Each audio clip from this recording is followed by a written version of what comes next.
Why are backward pawns so weak in chess? Have you ever wondered why backward pawns seem to be such a liability in chess? Let's break it down in simple terms. A backward pawn is one that cannot move forward safely without help from other pawns nearby. This makes it a static target for the opponent. Because it cannot advance, it often needs protection from other pieces, which can limit those pieces' activity.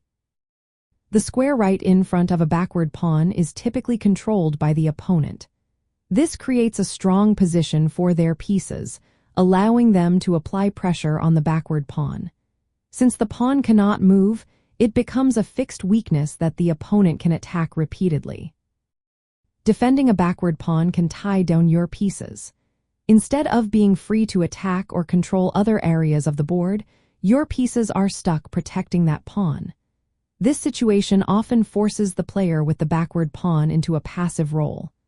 Meanwhile, the opponent can move their pieces more freely and create other weaknesses on the board. In practical play, if you have a backward pawn, your opponent will likely focus on it. They may place heavy pieces, like rooks and queens, on the same file as the backward pawn. This strategy puts pressure on the pawn and forces you to commit multiple pieces to its defense. Skilled players will also look for ways to create a second weakness in your position.